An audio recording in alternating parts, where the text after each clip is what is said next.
Patty is the longest-serving female inmate in Missouri prison history, if I'm correct. Mm-hmm. Loni, is that right? Mm-hmm, that's right. And Patty was convicted of murdering her husband and has served 38 and a half years, almost 40 years. I think wrongfully convicted, frankly. I don't think she ever had a fair trial. I think it was very biased. But she has now received clemency and is at home with her family. And Patty, we are so excited about that. I know you are. And you've had to make some adjustments. But what's it been like to spend time with your family and to get to just relax, kick back, not be in a hurry, and bond with them again? In prison, you get one brief hug at the beginning of a prison and one brief hug, and I'm talking brief, like 1 second.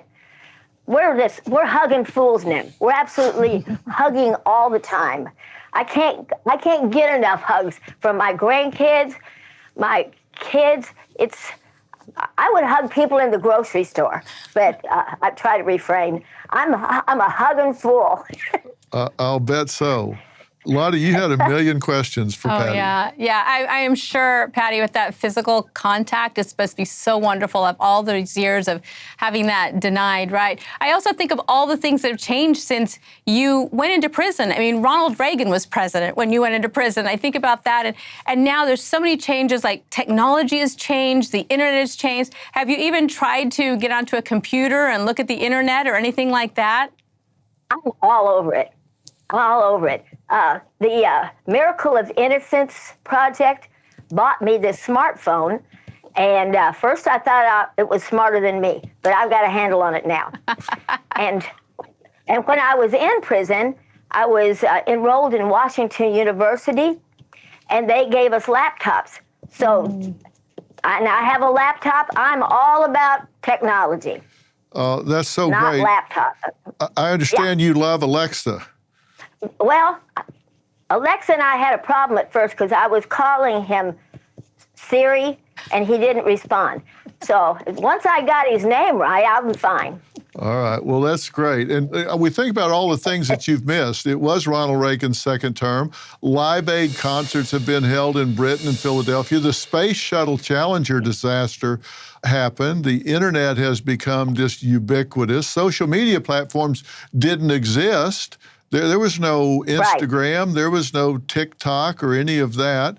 Texting and Zoom, Googling is a verb. 9/11 took place, and you've had grandkids. You've missed 233 birthdays. That's just heartbreaking. You've got 2 great grandkids' birthdays. All of these things have happened since you've been in. Yeah, that's true. But I'm telling you, my grandkids and I are all about FaceTime. We're FaceTiming all the time. Well, that's so great. And while you were there, you yes. really did a lot on the educational front. What all did you get done while you were there? When I first came to prison, I went straight to classes. But then thanks to Reagan, in 94, we lost Pell Grants for prisoners. But in 95, they brought in a computer programming thing, and I became a computer programmer for the Department of Corrections on an IBM AS400. And I did that for 20 years. I just loved it. And then I got my certificate to be a group exercise instructor and a personal fitness trainer. Whatever they've got offered, if I'm eligible, I took it.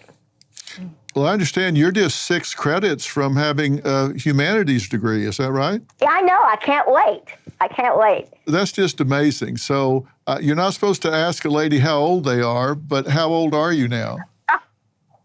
I'm 75 and a half. All right. So you're counting it close. So what goals have you set for yourself now that you're out? I want to be an advocate for like Innocence projects. Here at UMKC, they've got the Midwest Innocence Project, and advocate for Miracle of Innocence, advocate for Washington University's prison education program, and advocate for prison performing arts group out of St. Louis. all these things are wonderful groups. They help prisoners. People think prisoners are awful. Turns out there's so many good women in prison. And they deserve a break. They deserve an education. And I will beat the drum for all these organizations. That's something that she really distinguished herself. When you worked with her before, you found out she's really been a powerful force inside prison. A shining example and really a mentor to so many women that would come through. You know, they would come through and then they would leave. And Patty knew she was going to stay there for years beyond that, but she was so welcoming to them and so giving to them and helping them to adjust and see that they had value and helping them to go back out. And Patty, I remember that. I remember talking to you and saying, you know, how do you deal with knowing that you're going to be in prison for so long? And you said, I don't focus on the lifetime. I focus on one day, each day at a time. And every day you were just filling it with things to improve yourself and to help other women. And I think that that's just shows your resilience and also that you made such a huge impact while you were there. And it's not hard. All you have to do is listen to people. You know, just love them. Everybody needs love.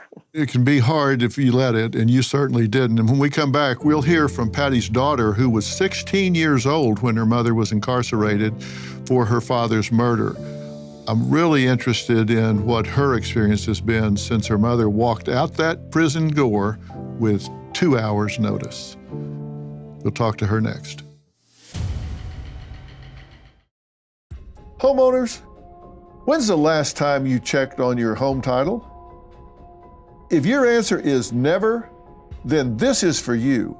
Scammers are stealing titles and your equity is the target. Criminals forge your signature and just like that, your home title can be transferred out of your name. That's why I partnered with Home Title Lock, so you can find out today if you're already a victim. Use my promo code Phil at HometitleLock.com and you'll get a free title history report. Plus, you'll get a free trial of their $1 million triple lock protection. That's 24/7 monitoring of your title. Urgent alerts to any changes, and if fraud does happen, they'll spend up to $1 million to fix it. That's HometitleLock.com, promo code Phil.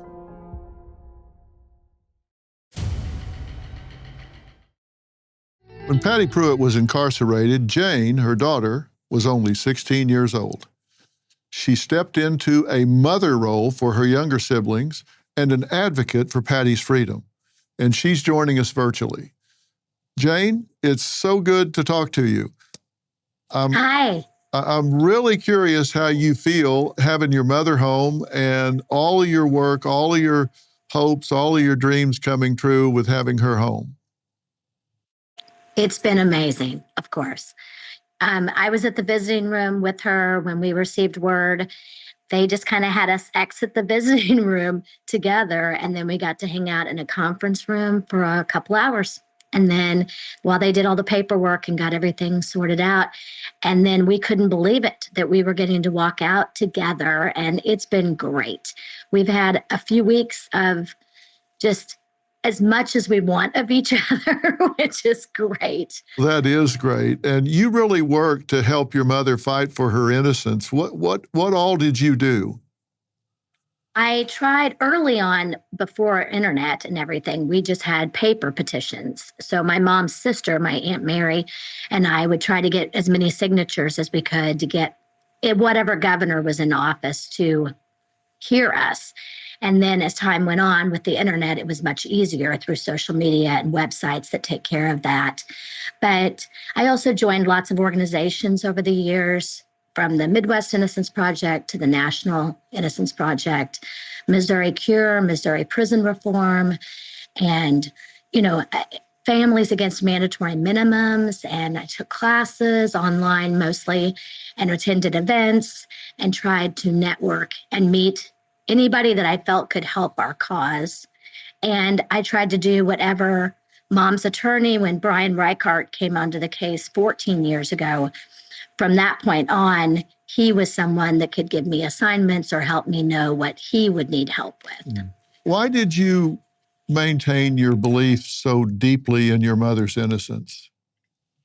I always believed her. And I always believed my younger sisters that they saw a flashlight under the door. I also saw Mom's bruised body. I saw horrible bruises from her hip bones to her knees. She was definitely hurt that night and had knife marks on her neck. And then we were also harassed at the house after Dad was gone. We had some scary things in our lives, and it all was part of, what we were going through together. Well, Loni, you did a really deep dive on this case. And what evidence did you find that was said to be lost?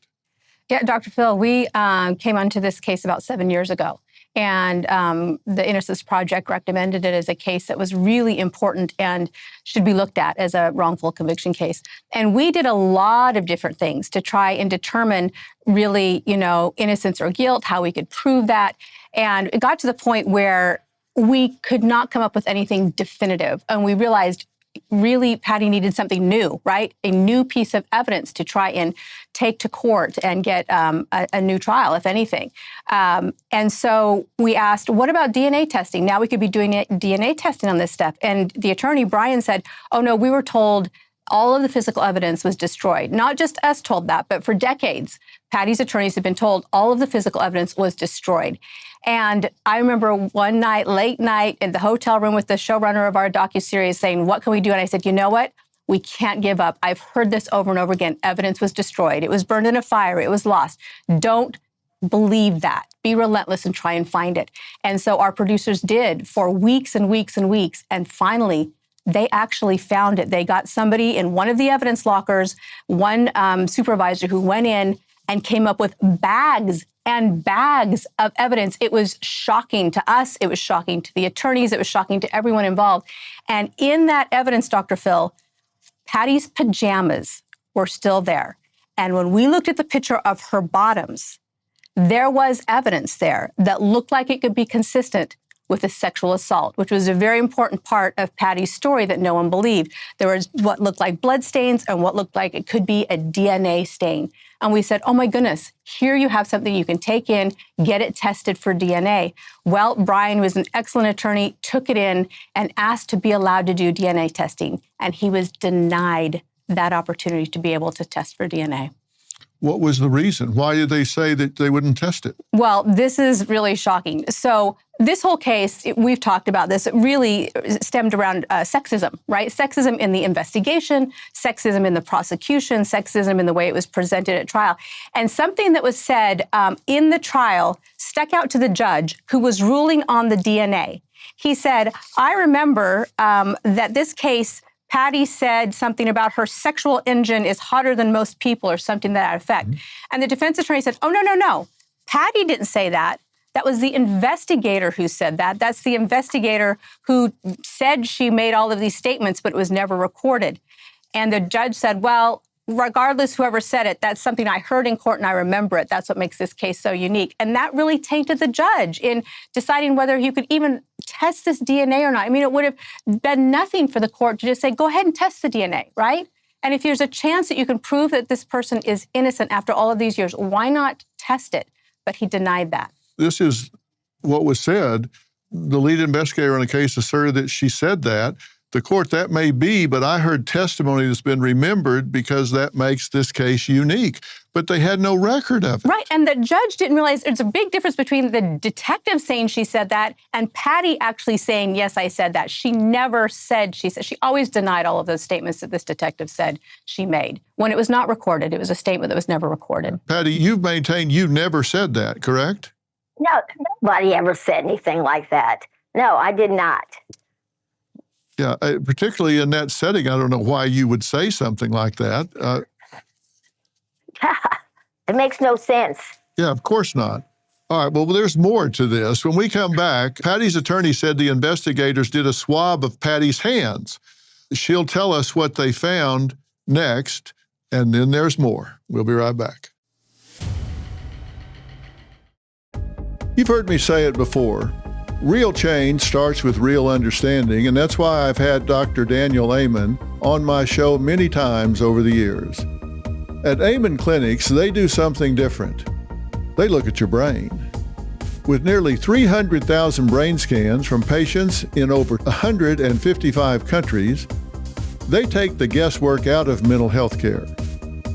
Anxiety, depression, trauma, memory issues. If you're struggling, it's time for answers. Call 866-580-6569 or go to amenclinics.com/Dr. Phil and take the first step. Call 866-580-6569 or go to amenclinics.com/Dr. Phil. Well, Patty Prewitt has been released from prison, and we are so excited about that. After nearly 4 decades behind bars, I personally think that's 4 decades too late. I don't think she should have ever gone to prison to begin with. She was convicted in 1986 for the murder of her husband, a crime she has consistently denied committing. Despite her release, Patty faces the constraints of lifetime parole, a condition that brings both relief and challenges for her.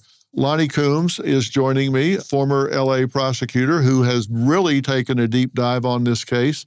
She and I have worked on it together and separately. And Loni, I think that this was a very prejudicial prosecution. I mean, the prosecutors are intended to seek justice, not convictions. Fair statement? Absolutely. Absolutely. And I think that this was a very tunnel vision prosecution. I think Patty seems to be the only one they ever looked at. Mm-hmm. And the prosecutor seemed to me to be very misogynistic and made comments to the jury that I thought were prejudicial against Patty, who had affairs in her marriage earlier on. She and her husband had gotten past that, but I want to take a look at some of the things the prosecutor said to the jury. These are the prosecutor's argument for Patty's guilt, among other things. He said, the dignity of the institution of marriage requires a conviction. Now, what does that have to do with somebody being shot or not? The dignity of the institution of marriage requires a conviction. A conviction for murder. For murder. For murder. Yeah. I mean, how does the judge even allow that? He says she defiled his home with those lovers when children were there. She abandoned her duties as a mother of her children. He goes on. She was motivated by sheer greed and sexual lust and had been for years. She pursued one sleazy affair after another, 2 at a time.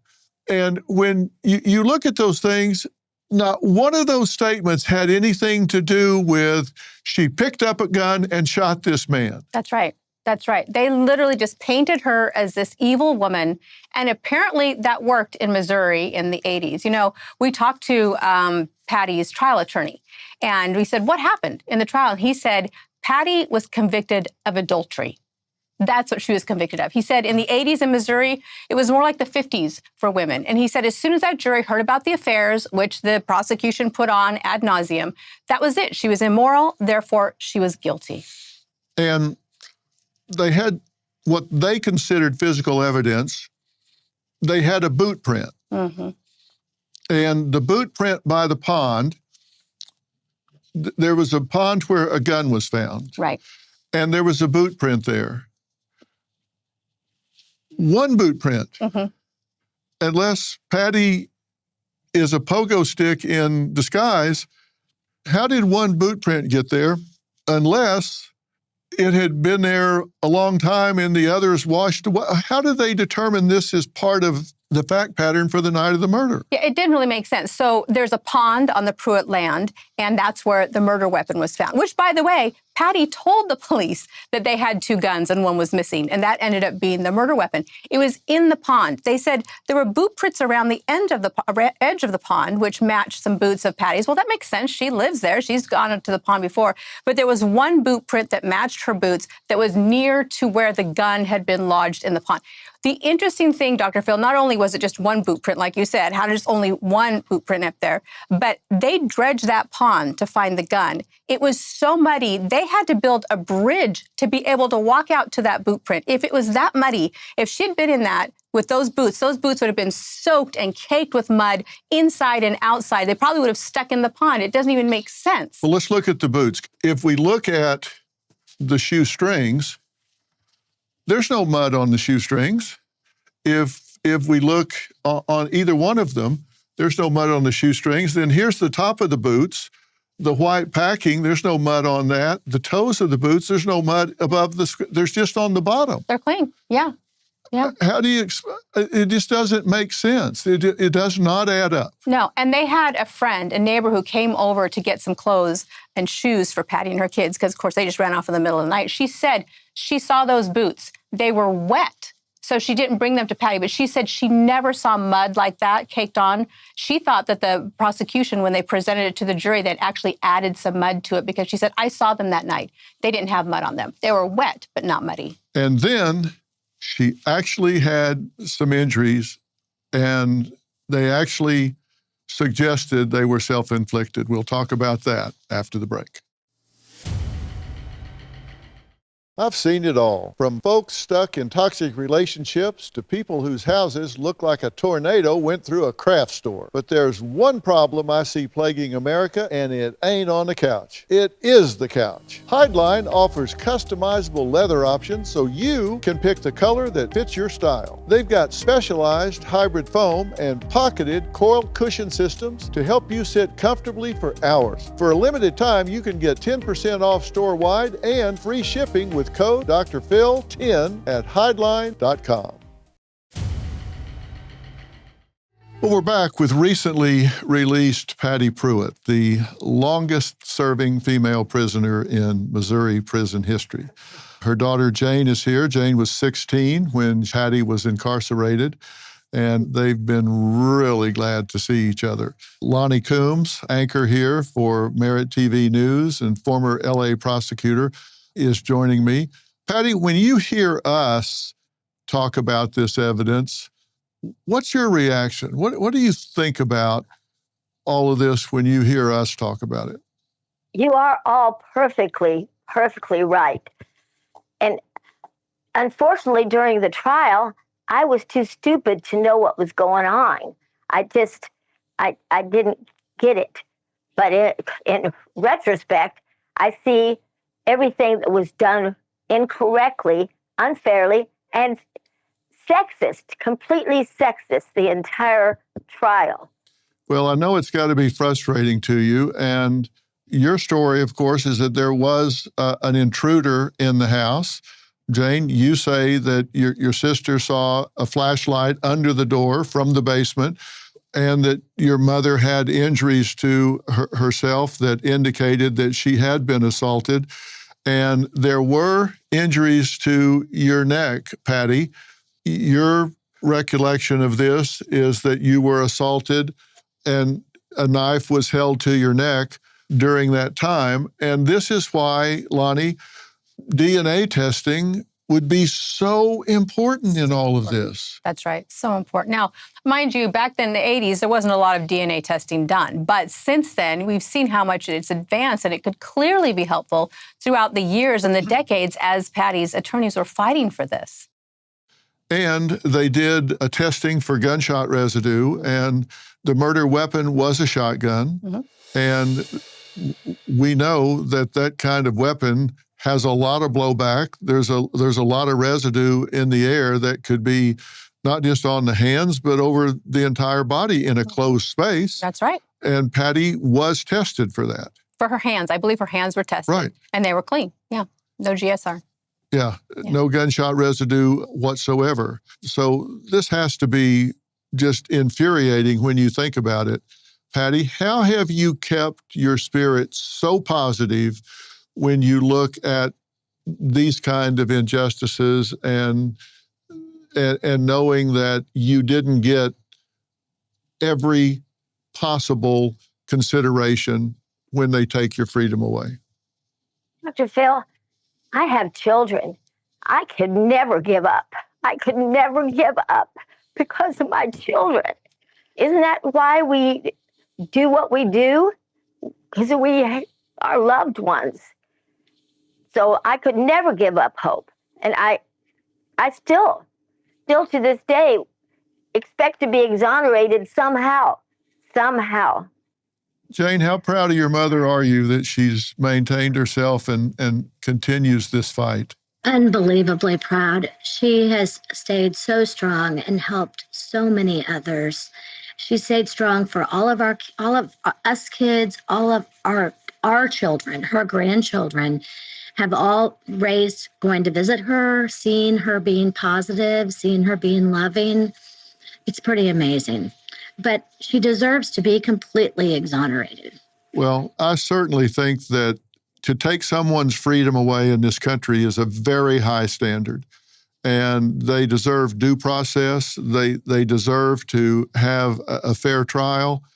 And people could disagree about the story. They could disagree as to whether the facts are right or the facts are wrong, but no one could disagree that she has not had due process. Mm-hmm. I mean, she did not get a fair trial. Do you have any disagreement with that, Loni? No, none whatsoever. Between the focus, the tunnel of focus from the very beginning that it was her, to evidence that was not disclosed to the defense, all the way through, and then to the sexist slant of the prosecution in the trial. None of that was fair. None of that was due process for her. No doubt about it.